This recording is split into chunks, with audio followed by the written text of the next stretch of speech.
gracias, Sonia, por la invitación y la presentación. Un saludo a todos los compañeros de la mesa directiva y, por supuesto, a todos los salubristas.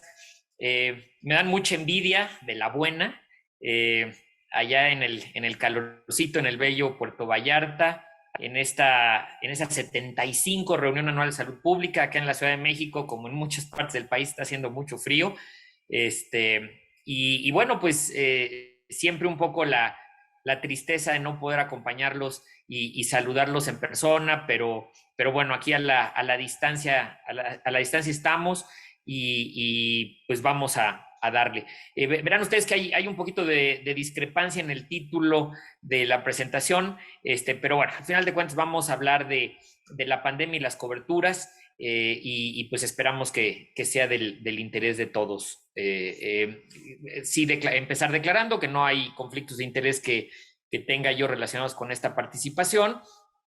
Y hablemos entonces de la pandemia de COVID y su impacto en los programas nacionales de vacunación. Bien, realmente, como dicen, una imagen vale más que 1000 palabras, y sobre todo pues esta pandemia que todos hemos vivido en carne propia de una u otra manera, en lo laboral, en lo familiar, en lo personal. Hemos visto cómo las medidas que los estados y los países han tenido que instrumentar para poder hacer frente a esta situación, pues no inédita, ¿no? Porque pues la hemos pasado muchas veces a lo largo de los últimos siglos, e incluso en estos primeros 21 años del milenio ya llevamos dos pandemias. Pero por supuesto, pues nunca había habido una con la magnitud que hemos tenido en esta ocasión. Y por supuesto, pues esta situación, tanto la situación epidemiológica como la respuesta que se ha tenido que dar a ella, pues ha impactado todas las esferas de la vida. Y prueba de esto es que pues unos estamos en la pantalla, otros están allá en lo presencial, y es parte de esta nueva situación que estamos enfrentando. Por supuesto, pues la pandemia no ha afectado de la misma manera a todas las regiones del mundo. Hay desigualdades en muchos sentidos que, por supuesto, se ven reflejados en la forma en que las enfermedades nos impactan y nos afectan, y pues tanto en casos confirmados como en defunciones confirmadas. Pues la región de las Américas ha sido una de las zonas más afectadas del planeta. Claro que hay mucho todavía por escribir, ¿no? Ayer cumplimos 2 años apenas hasta el mes de septiembre, que es de donde viene esta información.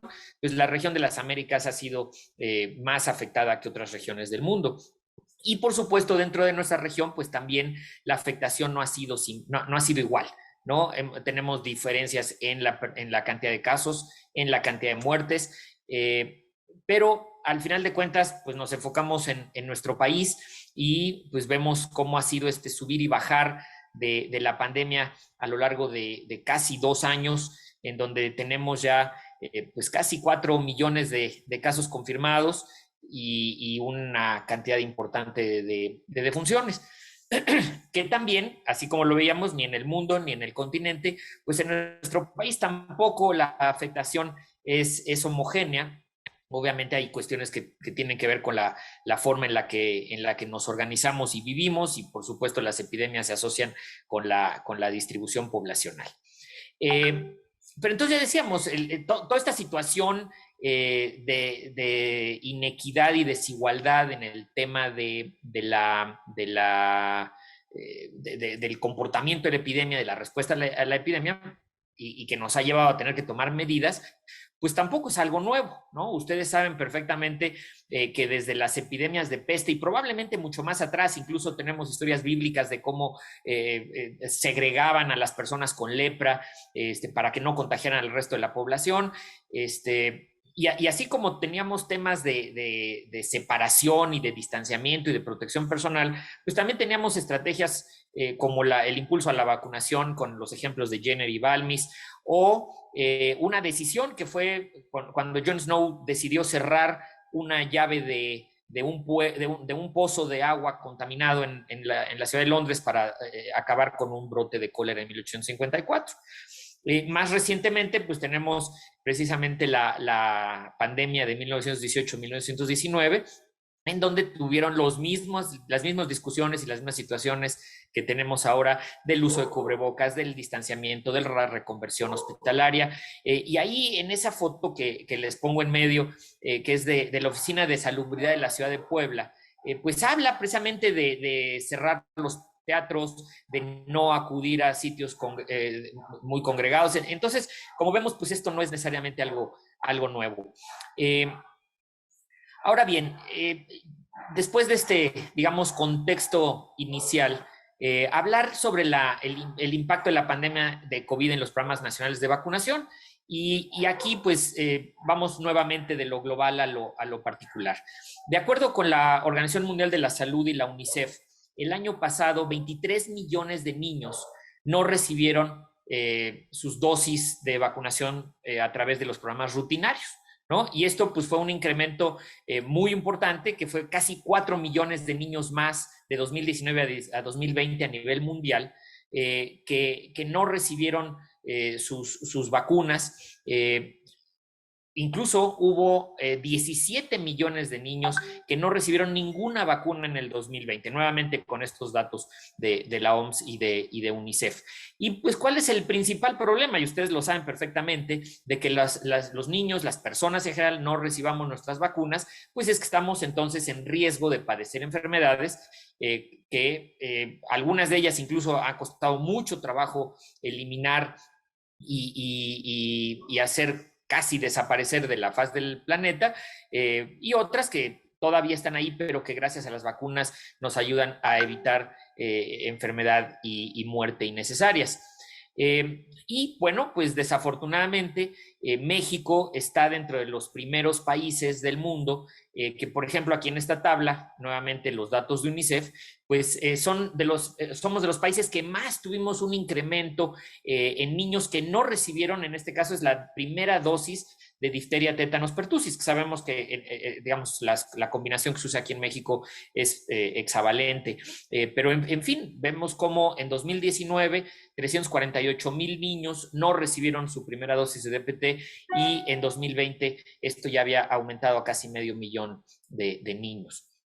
Y aquí les voy a presentar con respecto a una serie de vacunas representativas, el comportamiento de la región de las Américas y haciendo énfasis especial en nuestro país, ¿no? Ven ustedes, por ejemplo, las coberturas de BCG entre 2018, que es la barra más clarita, y 2020, que es la barra más oscura, y vemos cómo había países como El Salvador o Haití que ya antes de la pandemia ya traían problemas de cobertura, es decir, estaban por debajo o muy cerca del 80%, y así se mantuvieron, ¿no? Son los que están en rojo. Después, en medio, tenemos todos los países que durante la pandemia dieron un descenso importante en la cobertura de BCG, y ven ustedes aquí en México, pues el descenso fue gravísimo, y ahorita vamos a hablar un poquito de motivos y razones más adelante. Sin embargo, bueno, vemos que hay buenas noticias a nivel regional, de las cuales pues valdría la pena ver cuáles son las estrategias y las medidas que les permitieron a países como Chile, Uruguay, Costa Rica, mantener sus coberturas o incluso hacer que subieran un poquito más.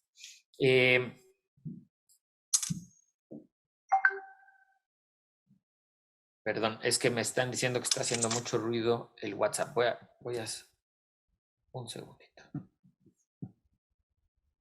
Una disculpa por eso. Si me pueden avisar si ahí está ya nuevamente la presentación en pantalla completa.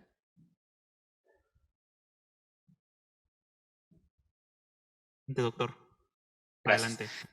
Bueno, veamos el estado de la cobertura de la primera dosis de DPT.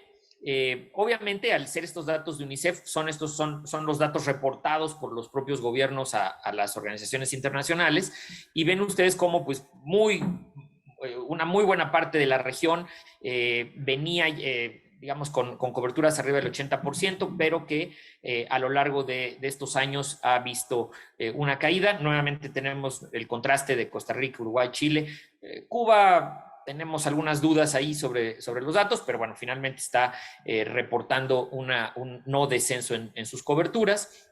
Y siempre, por supuesto, cuando son vacunas seriadas, vemos que las segundas, terceras, cuartas dosis tienen caídas mayores o coberturas menores que las primeras dosis, y no es diferente este caso. Aquí estamos viendo la tercera dosis de DPT, Venezuela y Haití con coberturas muy bajas de antemano.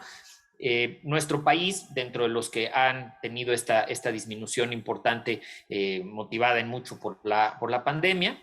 Y aquí vemos, por ejemplo, el caso opuesto con respecto a la primera dosis de sarampión, rubiola y paperas, ¿no? Parotiditis. Entonces, aquí vemos que seguramente esto se asoció al brote que tuvimos el año pasado de sarampión, que hizo que se reforzaran las campañas de cobertura, sobre todo en la Ciudad de México y en el Estado de México, pero vemos cómo, a pesar de que tuvimos esta importante caída entre 2018 y 2019, 2020 tuvimos de hecho un repunte muy importante en la cobertura. Lo mismo en la segunda dosis, en el refuerzo de los 6 años de SRP. Vemos también, pero preocupante a nivel regional, pues vemos que hay muchos países, entre ellos Brasil, ¿no? Con su gran tamaño poblacional, que están teniendo problemas importantes de mantener coberturas arriba del 80% de sarampión. También hablamos, por ejemplo, de otras vacunas, como la vacuna contra la influenza estacional, que aquí se ha comportado de manera distinta, ¿no? Y ustedes lo vieron el año pasado, lo estamos viviendo este año, que afortunadamente la gente está volcándose con mayor medida a buscar la vacuna contra influenza estacional, en mucho haciendo caso a las recomendaciones de decir, bueno, pues digamos, el año pasado no teníamos todavía vacunas contra COVID y se decía, vacúnate contra la influenza porque de esa manera podrás, digamos, evitar una enfermedad de dos, ¿no? Muy, muy importantemente. Entonces vemos cómo en muchos de los países tuvimos incrementos sustanciales en la cobertura de vacunación. Este año está pasando lo mismo. Lo esperado es que nuevamente la cobertura de vacunación contra la influenza estacional sea muy, muy positiva. La anterior es en niños. En el caso de adultos mayores, pues se ve, digamos, ahí un poco rara la gráfica, sin cambios, pero bueno, al final de cuentas, eso es lo esperado y lo que se ha escuchado a partir de alguna información. Y lo mismo en trabajadores de la salud, ¿no? Manteniendo coberturas altas, difícilmente el 100% como lo reportan prácticamente todos los países, pero el comportamiento aquí quizá es lo más importante. Y en personas con enfermedades crónicas, aquí no tenemos información en el caso específico de México de 2020, pero pues la expectativa es que sea muy parecida a lo que vimos en los otros grupos, manteniendo muy buenas coberturas de influenza, como ya lo veíamos o ya lo explicábamos, seguramente asociado con el llamado a que las personas se vacunen. Bien, relacionados con el impacto de la pandemia en estos programas nacionales de vacunación. Y aquí me permito presentarles a ustedes algunos datos de un trabajo que se hizo a mediados de este año por un grupo de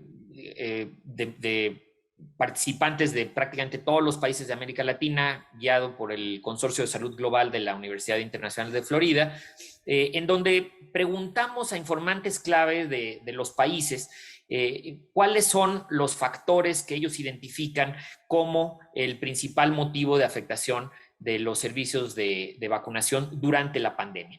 Insisto, esta pregunta se hizo en junio, julio de este año, pero lo preguntábamos a lo largo de todos los meses que hemos padecido esta pandemia, ¿no? Y ven ustedes que en gran medida la respuesta de los participantes, un 32% nos dijo que sobre todo la principal razón de afectación es la disminución de la demanda de vacunación. Es decir, pues por un lado se le pidió a la gente que no saliera, y entonces pues ellos hicieron caso y no salieron ni siquiera para vacunarse, ¿no? También el miedo de las personas de ir a unidades de salud o a centros de salud en donde asumían que podían estarse atendiendo personas con COVID-19 y por lo tanto también evitaban por el miedo a contagiarse, ¿no? Un 20%, que no es menor, decía que, nos dijo que también parte importante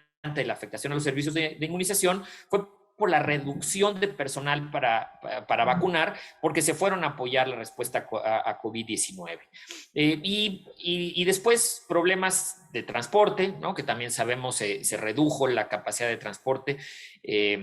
Y algunas políticas nacionales en el contexto de la pandemia, como el cierre de unidades, la redistribución de las unidades para atender pacientes con COVID, etcétera. Y ya en menor medida, pues la disponibilidad limitada de vacunas, que muchas veces se dejó de contar con insumos y suministros para la vacunación, tanto por la disrupción a las cadenas globales de comercio, como a la dificultad interna también de distribuir a todas las regiones de los países.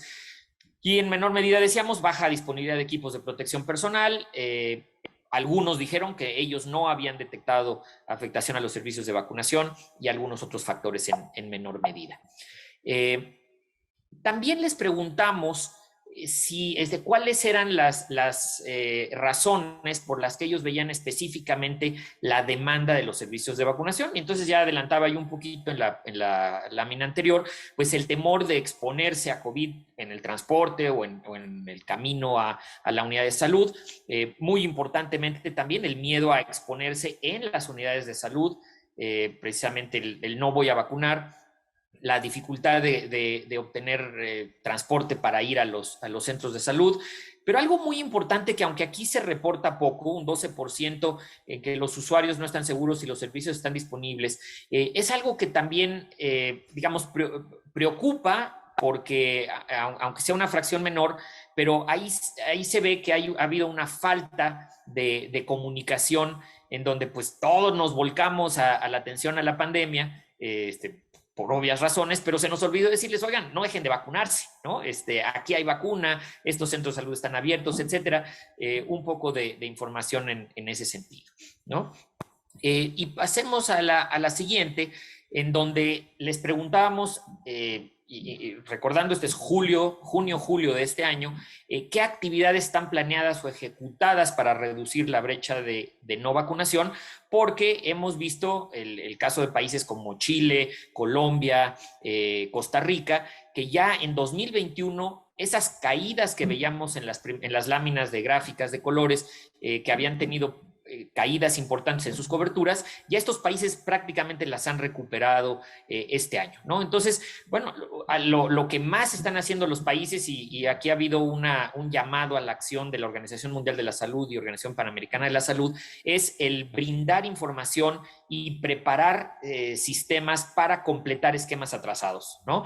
Ahorita lo vamos a platicar un poquito más adelante, porque esa es en mucho la clave para reducir esta brecha. Va de la mano de la pregunta subsecuente, que es el que hay que ver cómo poner al día a las personas con sus esquemas de inmunización, hacer esquemas acortados y algunas actividades suplementarias como campañas de vacunación conforme las medidas de restricción se van reduciendo y pues por supuesto con una visión de intensificación completa de la vacunación de rutina. Este es algo muy importante que tenemos que recuperar.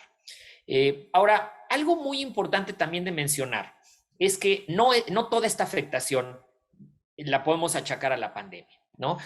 Nuevamente, esta es información de la Organización Mundial de la Salud de 2020, en donde aquí ven ustedes, cada línea roja es una región del mundo, ¿no? Y la región de las Américas, ustedes la van a ver, hay dos, ¿no? Norteamérica, que es este verdecito, digamos, como verde olivo, que nada más incluye Estados Unidos y Canadá, Ahí no está incluido México. Y tenemos en este color más moradito que cae aquí como al 81%, que es América Latina y el Caribe, ¿no? Y pueden ver ustedes, esta es información que va de 1990 a 2019. Vean ustedes cómo en un principio, digamos de 1980 al año 2010, tuvimos un incremento muy importante en la cobertura de vacunación de la región de las Américas, ¿no? Entonces ven ustedes cómo esta raya moradita va subiendo, llega a un pico y a partir del año 2010 hemos tenido esta caída muy importante en las coberturas, que si bien estamos en la rayita arriba del 80%, pues sí llama la atención de una región del mundo que tradicionalmente se ha mencionado como punta de lanza en la introducción de nuevas vacunas, como importante en la fortaleza de los programas de vacunación, y que ahora estamos viendo que antes de la pandemia ya estábamos viendo esta tendencia a la disminución. Esta es otra versión de esta misma información en un mapa de calor. Ven ustedes, a diferencia del anterior, que solo era la tercera dosis de DPT, aquí vean ustedes, en general, son prácticamente todas las vacunas que se aplican a niños menores de 5 años en la región de América Latina y el Caribe entre el año 2000 y el año 2020. Y vean ustedes cómo hemos tenido una reducción muy importante, incluso de vacunas como la BCG, que son vacunas que en algunos países se producen, que son de fácil acceso, que son de bajo costo, y aún ahí estamos viendo coberturas, insisto, antes de la pandemia, ya muy cercanas al 80%. Entonces, aquí nos habla de que la situación de cobertura de vacunación en la región de las Américas estaba ya con un problema de disminución.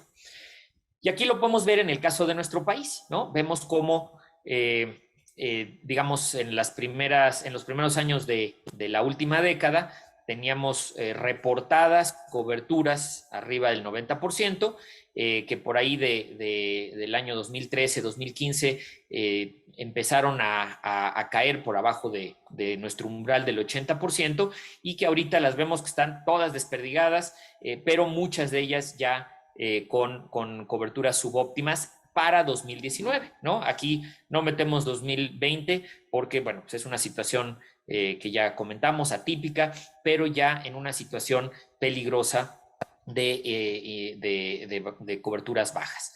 Aquí vemos, esto es 2010 a 2019, en donde ven ustedes cómo en los últimos años la curva ha tendido a bajar, algunas más que otras, pero en general el comportamiento pues debe de alertar.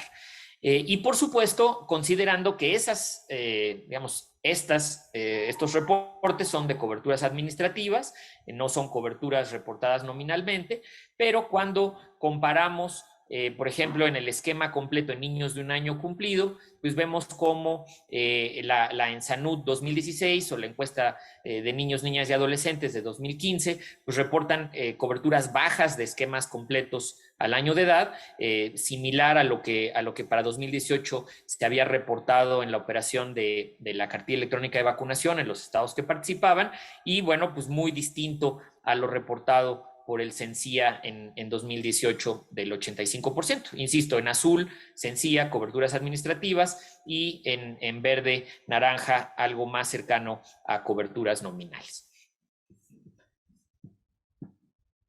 Y aquí esta es información actualizada el 31 de octubre, que está en el Observatorio Mexicano de Vacunación, información de 7 estados que reportan y que trabajan con la cartilla electrónica de vacunación, y vemos cómo no nada más es un tema de bajas coberturas, sino también un problema de oportunidad, ¿no? Porque si vemos niños que tienen entre 12 y 23 meses y que ya debieron de haber recibido su esquema básico, pues la cobertura es del 10%.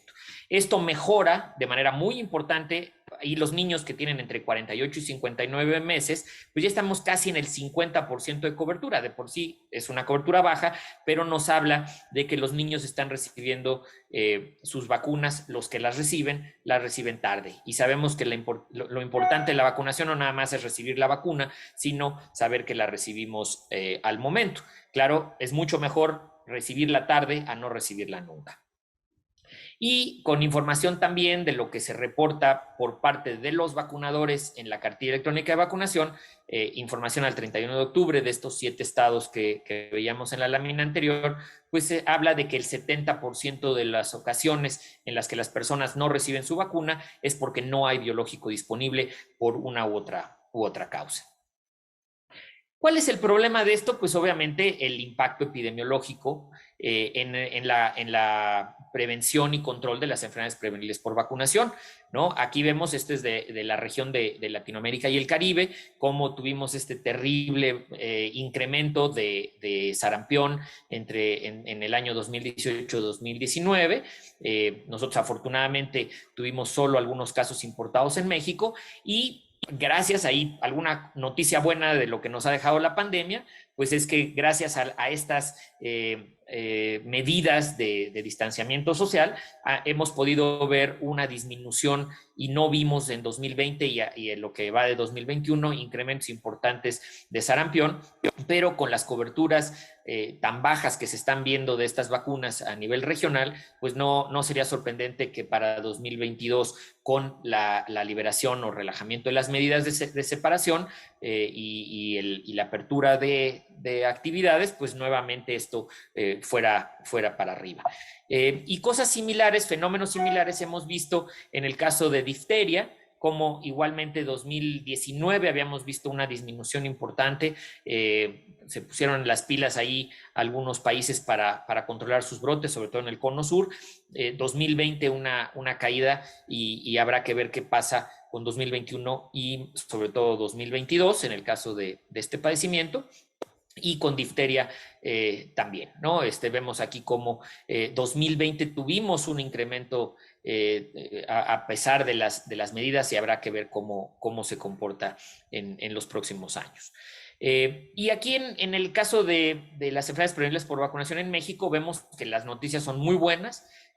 Digamos, a pesar de estas disminuciones en cobertura, la situación epidemiológica se sigue manteniendo bajo control, pero ya podemos de repente ver focos rojos, como los 196 casos confirmados de sarampión que tuvimos el año pasado, que afortunadamente no se repitió en este año, no hemos tenido otros brotes de consideración y esperamos que esto siga, pero sobre todo con este buen reforzamiento que se vio de la cobertura de vacunación con este biológico y que esto nos siga ayudando a tener esta situación de control de las enfermedades. Bien, entonces para concluir, ¿qué es lo que se está recomendando y qué es lo que los países deben de optar por hacer para operar los programas de vacunación? Y hablemos aquí en el contexto de la pandemia. Entonces, una cosa muy importante es que no se priorizó la inmunización como servicio esencial, y esto general a nivel mundial, ¿no? Realmente nos vimos sobrepasados por una situación insisto, inédita, por lo menos en fechas recientes, que lo importante fue el combatir la pandemia, que ya conocemos las consecuencias de la gravedad de no hacerlo adecuadamente, pero se dejaron de lado algunos servicios esenciales o no se consideraron como tal, en el caso específico, la inmunización, y pues lo importante es que a partir de este aprendizaje, pues tomemos las medidas adecuadas para asegurar la continuidad en momentos de restricción. Obviamente es muy importante el que las estrategias de inmunización se mantengan, pero sin convertirse en un riesgo ni para las personas ni para los trabajadores de la salud, y de manera que se pueda operar de manera segura aún en condiciones difíciles. Por supuesto, la vigilancia de las enfermedades prevenibles por vacunación se vuelve todavía más importante en estas condiciones, en donde sabemos que hay afectación a los servicios por las múltiples causas que ya comentamos, y en la medida en la que tengamos muy activa nuestra vigilancia epidemiológica, nos va a ayudar a garantizar que podamos detectar de manera temprana la ocurrencia de un problema para poder enfrentarlo. Y por supuesto, pues el que todos los servicios esenciales, como pueden ser los servicios de inmunización, vayan de la mano de la monitorización continua de la dinámica de la emergencia, en este caso de la pandemia, para tomar y hacer los ajustes necesarios conforme se vayan presentando las necesidades. Y como ya veíamos que ya algunos de los países lo están haciendo, pues es el poner, digamos, a activar esas estrategias de puesta al día para que lo más pronto posible que se pueda ya es el recuperar los esquemas de vacunación que se han quedado truncos.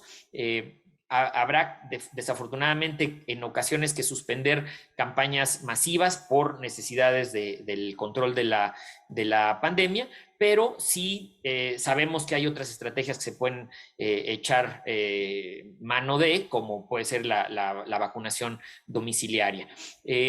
Y por supuesto, como lo vimos que sí ha funcionado, es la vacunación contra la influenza, pero no olvidemos que también en personas con alto riesgo hay que fortalecer la vacunación contra neumococo, que también es digamos, una vacuna que previene enfermedad grave en personas que están en el mismo grupo que las personas que pueden padecer complicaciones graves por COVID-19.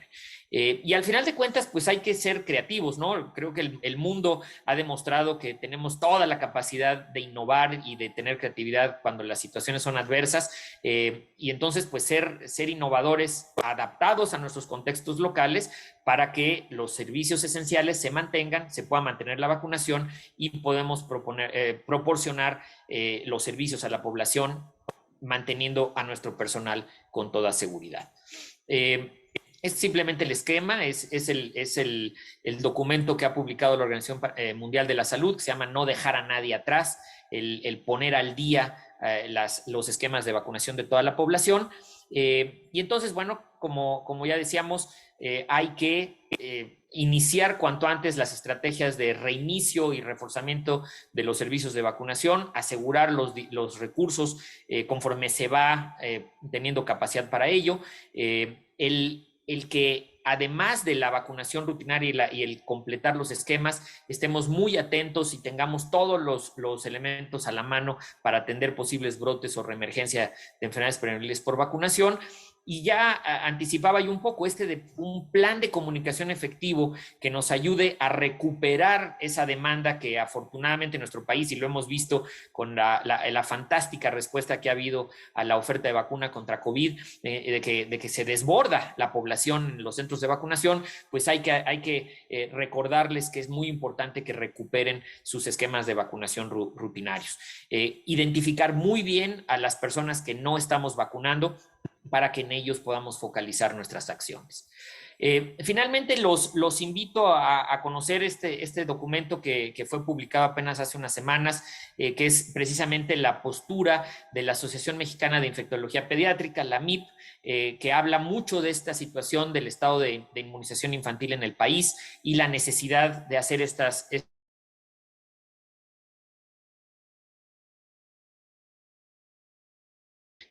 pues básicamente lo que llaman es por un lado, implementar estos programas, por el otro lado, garantizar el abasto de vacunas que hemos visto es un problema que estamos sufriendo en muchas partes del país con muchos de los biológicos, y también el ver cómo podemos echar mano de esta creatividad que ya decía yo para apoyar la vacunación, que puede ser casa por casa o en automóvil, mucho de lo que se ha desplegado de manera muy exitosa. No olvidar a organismos como la Sociedad Mexicana de Salud Pública, como la MIP, como la Asociación Mexicana de Vacunología, que pueden echar mano digamos, los gobiernos de todos los niveles de la federación, para establecer sinergias, y seguro habrá una gran capacidad y gran interés de apoyar para poder, por ejemplo, hacer revisiones de cartillas, el trabajar con el sector privado, que aunque es una fracción mucho menor